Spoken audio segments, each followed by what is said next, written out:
Coders, स्वागत है आपका लर्न विद फन पे। इस वीडियो में हम लोग सीखने वाले हैं कि हम लोग पाइथन की मदद से मैथ्स प्रॉब्लम्स कैसे सॉल्व कर सकते हैं। पिछली वीडियो में मैंने आप लोगों को बताया था कि एरिथमेटिक ऑपरेटर्स के टाइप्स कौन कौन से होते हैं। अगर आपने वो वीडियो नहीं देखी है तो फिर आप उस वीडियो पे क्लिक कर सकते हैं और देख सकते हैं उस वीडियो को। अब हम लोग पढ़ने वाले हैं कंपैरिजन ऑपरेटर्स। तो कंपैरिजन ऑपरेटर्स का मतलब हुआ, कंपैरिजन मतलब कि हम तोल रहे हैं, हम जानना चाह रहे हैं कि कौन सी चीज़ बड़ी है कौन सी चीज़ छोटी है। तो जैसे मैंने आपको एक दिया इक्वेशन 2 इज़ ग्रेटर दैन 10, तो अब हम लोग क्या पता लगाएंगे कि ये ट्रू है या फिर ये फॉल्स है। मतलब क्या 2 इज़ ग्रेटर दैन 10 ये सच है या फिर ये झूठ है। तो हमें पता है कि 2 इज़ नॉट ग्रेटर दैन 10, 2 10 से छोटा है, उससे बड़ा नहीं है, तो ये हुआ हमारा फॉल्स। ऐसे ही इधर हमारा जो ऑपरेटर हुआ वो हुआ हमारा ग्रेटर दैन का साइन। 2 और 10 हुए हमारे ऑपरेंड्स। ग्रेटर दैन का ये साइन होगा, इसका मतलब कि जो पहला ऑपरेंड है वो बड़ा है और दूसरा ऑपरेंड छोटा है। ऐसे ही बहुत सारे कंपैरिजन ऑपरेटर्स होते हैं। एग्जाम्पल्स देखते हैं। दूसरा एग्जाम्पल है 2 इज़ लेस देन 10। एक है 2 इज़ लेस देन और इक्वल टू 10, और ये है 2 is greater than equal to 10। अब इनके आंसर्स यहाँ पे आ गए। 2 इज़ लेस देन 10 तो ये सच है, 2 इज़ लेस देन 10 तो ये हो गया ट्रू। 2 इज़ लेस देन और इक्वल टू 10, तो अब 2 लेस देन 10 भी हो सकता है और इक्वल टू 10 भी हो सकता है। तो इक्वल टू 10 नहीं है पर लेस देन 10 तो है, तो इसको करेंगे हम लोग ट्रू। और 2 is greater than equal to 10, 2 10 से बड़ा नहीं है और 2 10 के इक्वल भी नहीं है, तो फिर ये हो गया फॉल्स। पर अगर हमें ये देखना है कि 2 इक्वल टू 10 है कि नहीं है, अकेले इक्वल टू 10, तो हम लोग कैसे देखेंगे? 2 इक्वल टू 10 नहीं, हम लोग 2 इक्वल टू 10 नहीं लिखेंगे, हम लिखेंगे 2 इज़ इक्वल टू 10, और इसका आंसर हुआ फॉल्स क्योंकि 2 10 के इक्वल नहीं हुआ।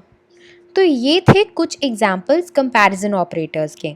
चलिए आइडियली खोलते हैं और इन कंपैरिजन ऑपरेटर्स को प्रैक्टिकली यूज़ करके देखते हैं। तो ये हमने खोल लिया हमारा पाइथन शेल। तो चलिए देखते हैं। तो अब मैं चाहती हूँ कि प्रिंट होए 2 इज़ लेस देन 10।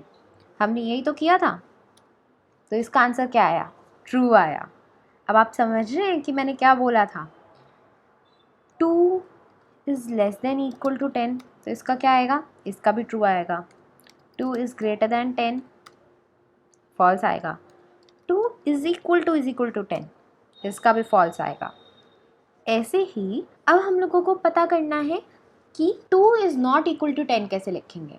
तो 2 exclamation mark is equal to और 10, इसका मतलब 2 इज़ नॉट इक्वल टू 10।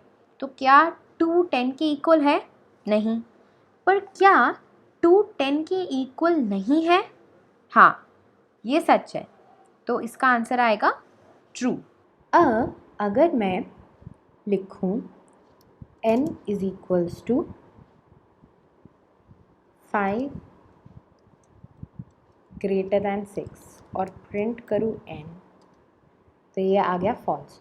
तो ऐसे हम लोग ये जो इज़ इक्वल टू ऑपरेटर होता है ना, ये असाइन करने के लिए काम आता है, मतलब वेरिएबल बनाने के लिए। तो हमने एक वेरिएबल बनाया, उसके अंदर हमने स्टोर कर दिया क्या? 5 इज़ ग्रेटर दैन 6।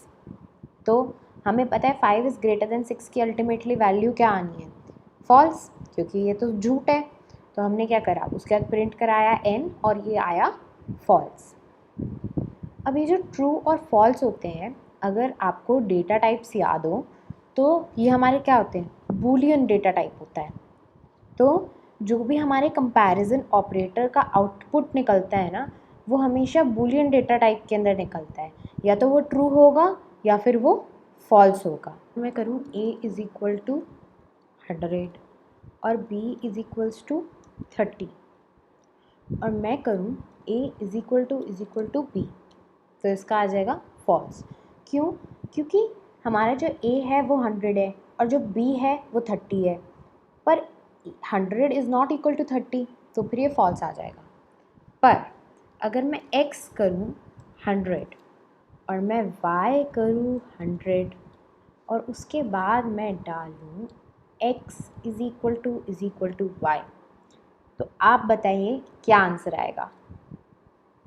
हाँ, ये सच है।